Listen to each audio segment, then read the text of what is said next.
come to you as a result. n'Abagalatiya gatatu here kuri kabiri no kuri gatatu. Iyi version hari amasoma ni version bita TBT.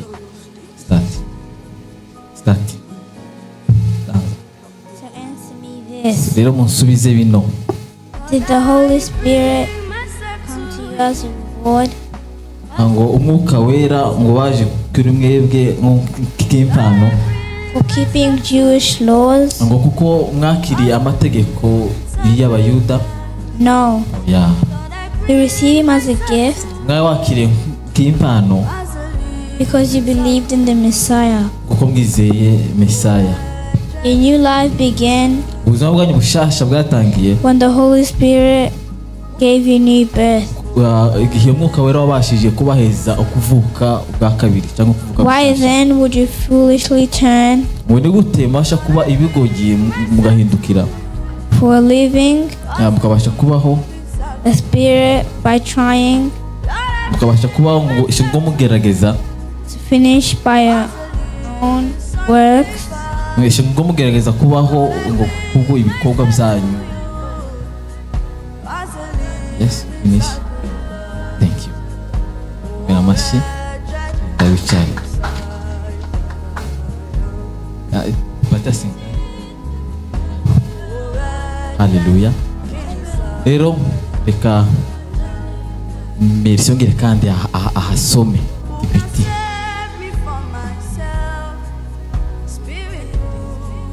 Abahibura n'Abagalatiya gatatu kuri kabiri kuri gatatu. Uraza gusoma witonze. Yeah. So then NLT. Aho Abagalatiya igice cya gatatu n'umurongo wa kabiri version ni NLT. Oh. Praise God. Hallelujah. Biravuga ngo let me ask you this question. Reka mbabaze kino kibazo. Double point. Amen. Did you receive the Holy Spirit by obeying the law of Moses? Ngo mwakiriye umwuka wera kuko mwabashije kubaha amategeko ya Mose? Of course not. Of course not. Oya ntabwo ari byo. You received the Holy Spirit mwakiriye umwuka wera because kubera ko you believe the message. Mwizeye ubutumwa bwa Mesiya. Because kubera ko you believe the message you heard about Christ. Mwizeye ubutumwa mwumvishije kuzerekeranye Kristo. Praise God. Hallelujah. Reka dusubiremo kandi. Did you receive the Holy Spirit by obeying the law of Moses? Mwakiriye umwuka wera kuko mwabashije kubahiriza amategeko 10 ya Mose? Of course not. Oya ntabwo ari byo. You receive mwakiriye umwuka wera the Holy Spirit because kubera ko you believe the message you heard about Christ. Kuzerekeranye Kristo. Ukira aho ngaho reba muri Abakolosayi igice cya mbere umurongo wa 28 muri version bita TPT. Abakolosayi igice cya mbere n'umurongo wa 28 version bita TPT. Yego. Hallelujah. Praise God. Hallelujah. Abakolosayi igice cya mbere n'umurongo wa 28. Mwumve bino bintu bantu b'Imana. Biravuze ngo Kristo is our message. Niwo butumwa bwacu. Praise God. With a point. I hope ino yaguye kwe d'exclamation. Usome kandi ako kantu. Kristo is our message. Niwo butumwa bwacu. We preach is our message. We preach turigisha to awaken hearts kugira ngo tuzure imitima and bring every person no kuzana abantu bose into the full understanding kugira ngo bashe gutahura byuzuye kuzerekeranye n'ukuri. Amen. Sura makanda.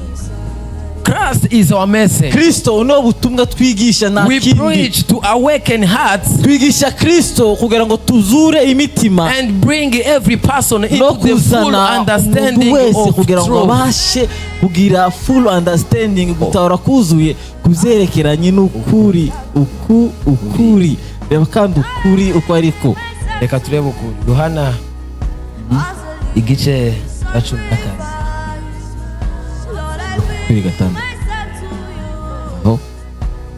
John. ngiye kukubereka kandi ukukuri.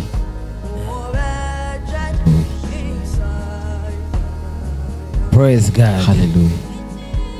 Messenger version. Yeah. John chapter 14 verse 6.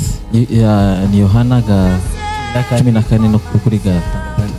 Jesus said, Yesu aravuga ngo I am the road, ndi inzira virgil, also kandi the truth, kakaba n'ukuri, also kandi the life. kakaba n'ubuzima. No one Nta muntu n'umwe get to the Father wabasha kugeraho data ari apart from me. ataciye muri njyewe. Amen. Reba mu itangiriro igice cya mbere n'umurongo wa 26. Iye version. Ashabe noreba yose. Reka abagara itangiriro igice cya mbere n'umurongo wa 26. Yeah. Praise God. Hallelujah. Imana iravuga iti, Imana iravuga ati tureme umuntu agire ishusho yacu, agira ishusho yacu, ase natwe. Virgil. Naho ngo nerekene cyane. Amen. Rero hita usubira mu Bakolosayi 1:15 reba NLT. Abakolosayi igice cya mbere n'umurongo wa 15. Ikasome muri version y'Icyongereza, ikasoma no mu Kinyarwanda. Yes. Bibiliya iravuga ngo Kristo is the invisible image. Niwe shusho y'Imana itagaragara. Kristo is the invisible image. Niwe shusho y'Imana of the invisible God. Niwe shusho y'Imana itagaragara. Ikasubiremo. Kristo is the visible image. Niyo shusho igaragara of the invisible God. y'Imana itagaragara. He existed yahozeho before anything was created. Mbere yuko ibintu byose bibiremwa. And is supreme over all creation. Niwe wabanje mu zaremwe byose. Komeze. Abiniwerekera aho ngaho. Handi turaza kusoma. Reka dusome mu Kinyarwanda. Bibiliya iravuze ngo n'Abakolosayi igice cya mbere n'umurongo wa 15. Ni nawe shusho y'Imana itaboneka. Niwe mfura mu byaremwe byose. Amen. Rero kindabaganiteje umwana w'Imana. Hallelujah. Abana b'Imana. Urebye mu itangiriro Bibiliya yavuze ngo reka tureme umuntu agire ishusho nk'iyacu. Imana yari muremye umuntu iri murebera ku shusho yayo. Hallelujah. Irivuga ngo iyi niyo shusho yanje, ngiye kurema umuntu agire ishusho nk'iyanje. Rero Abakolosayi bagahita batwereka ati Kristo niyo shusho y'Imana itagaragara. Imana yari murema umuntu iri murebera ku shusho yayo kugira ngo umuntu ambere nkawe. Hallelujah. Cyane. Imana yarimo irema umuntu irimo irebera ku shusho yayo. Ishusho yayo yari hariya ari Kristo. Iravuga ngo reka tureme umuntu agire ishusho nk'iyacu. Nuko irema abantu irimo ikoresha ishusho yayo bivuga ngo umuntu azomeze gutya nk'ukuntu ishusho yayo isanzwe iri. Kandi babigati twereka ngo no shusho y'Imana itagaragara.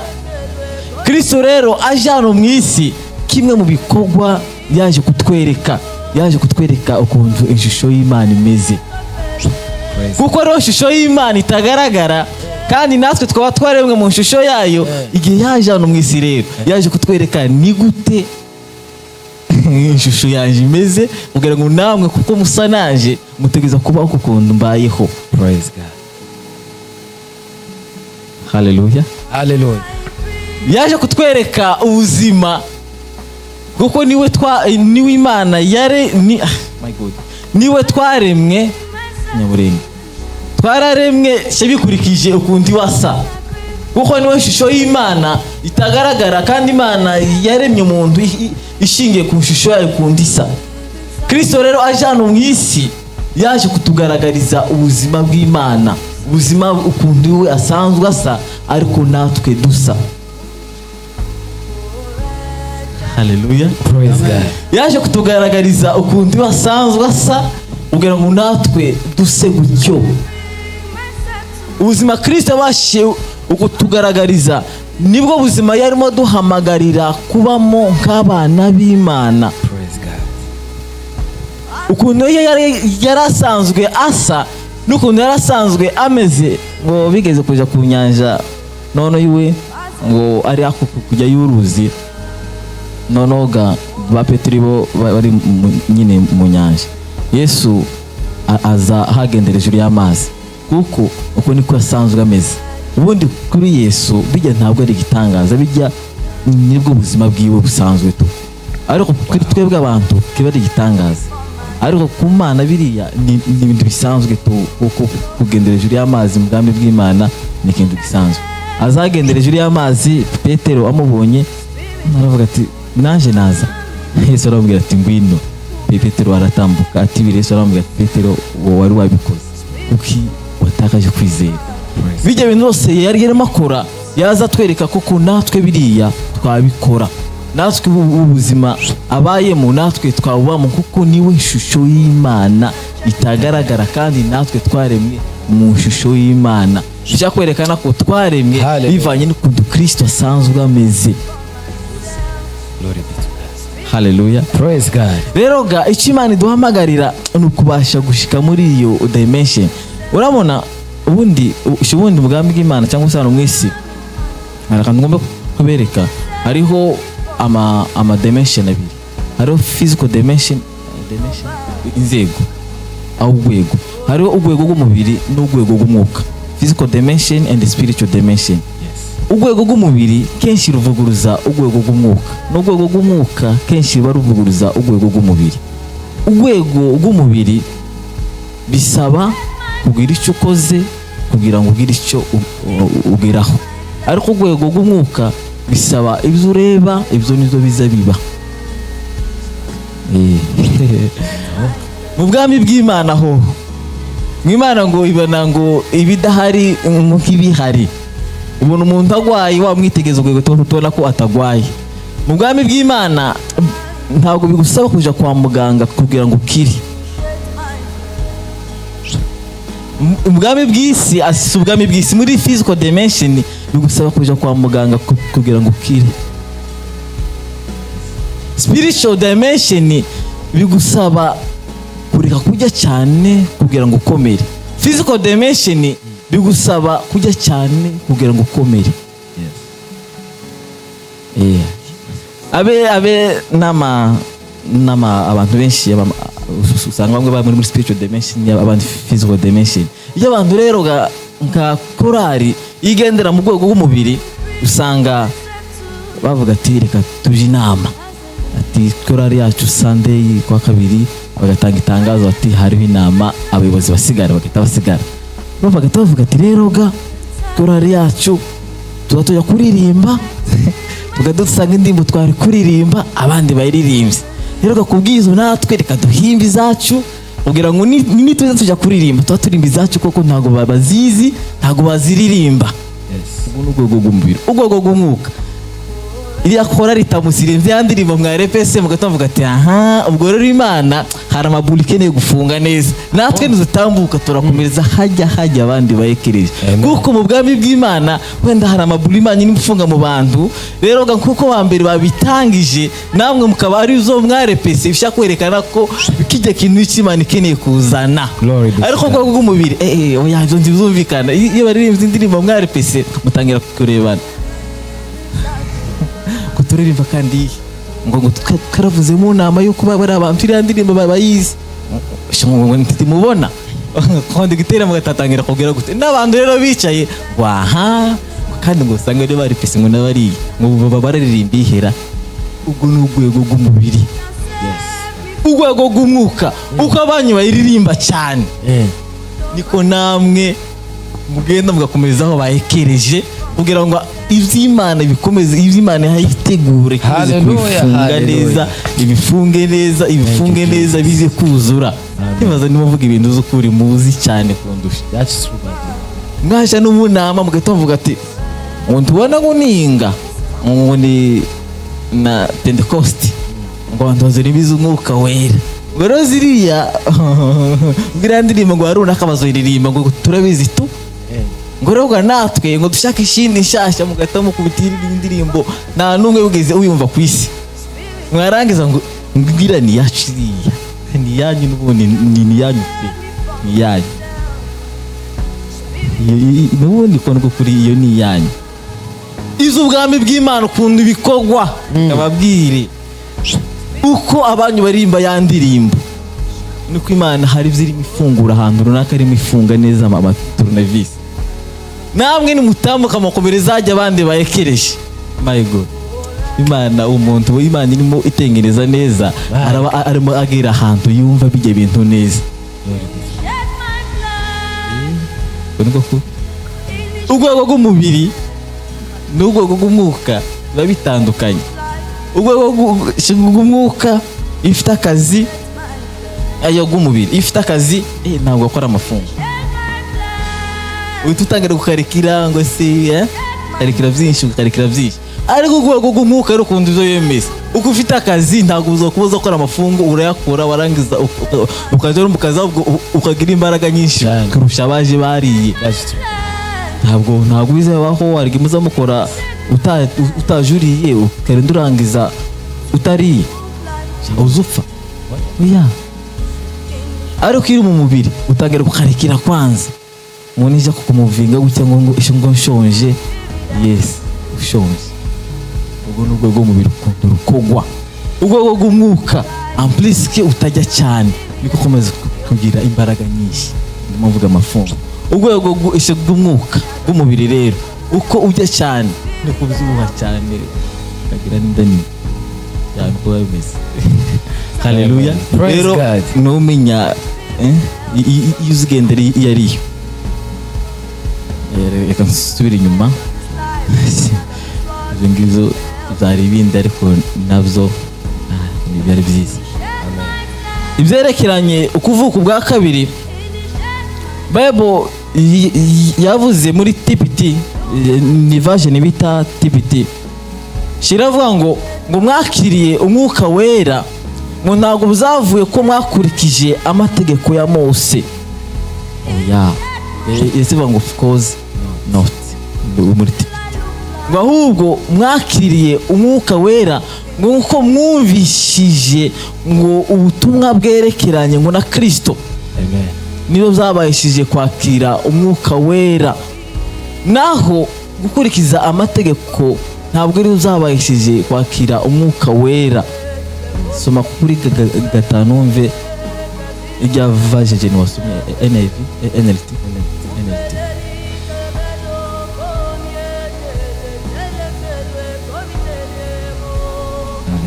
haleluya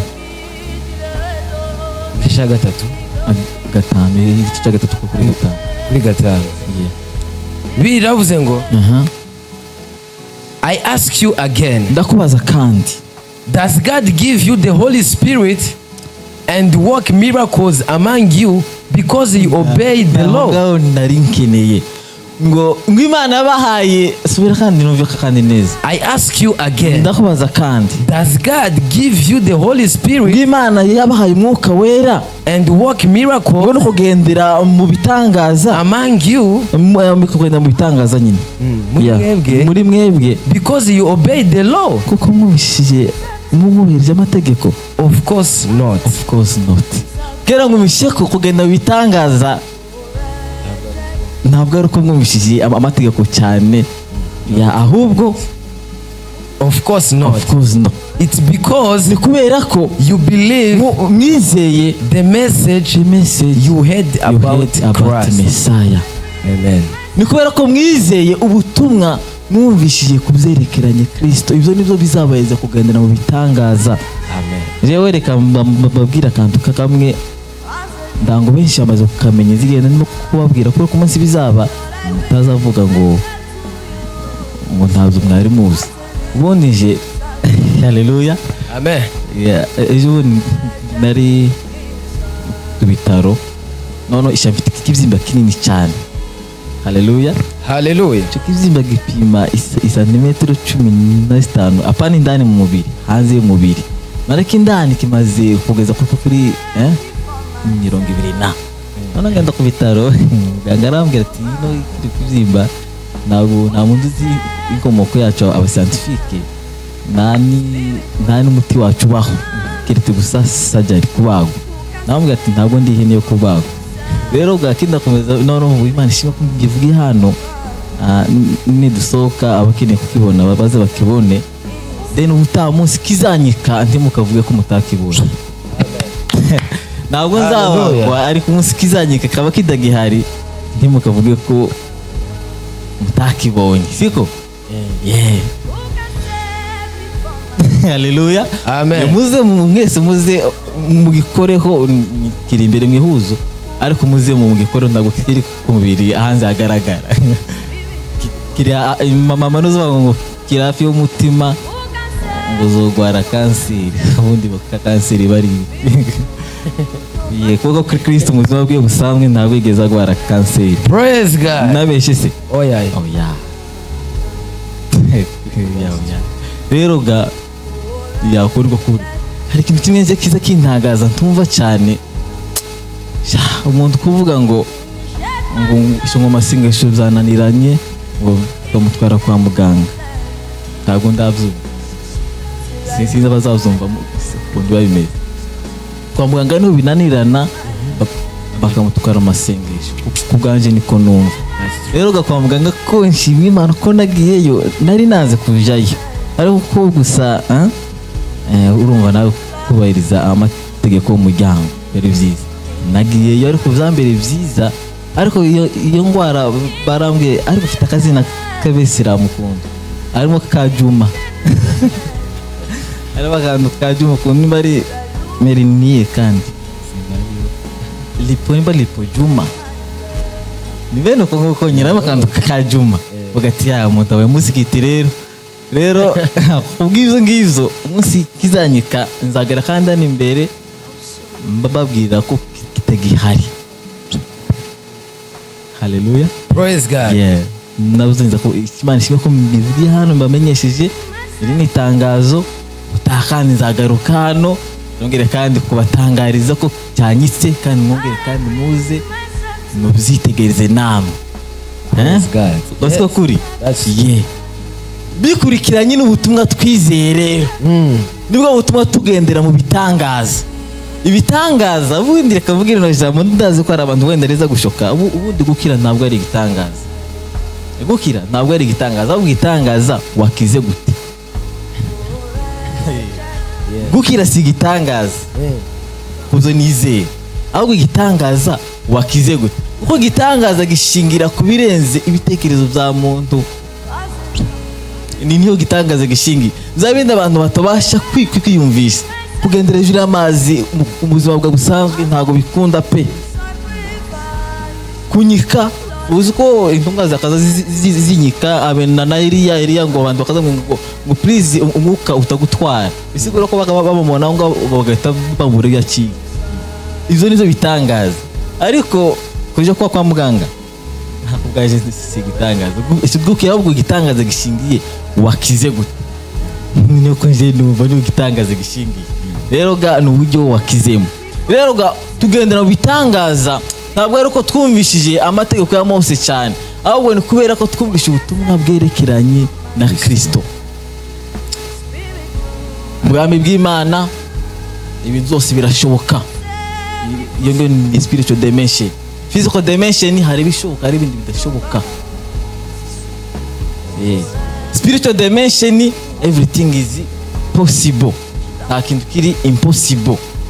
Muri physical dimension ubwo gusanzwe bw'umubiri hari bishoboka, hari ibindi bidashoboka, ariko mu bwami bw'Imana ibintu byose birashoboka. Bwana siwe, amen.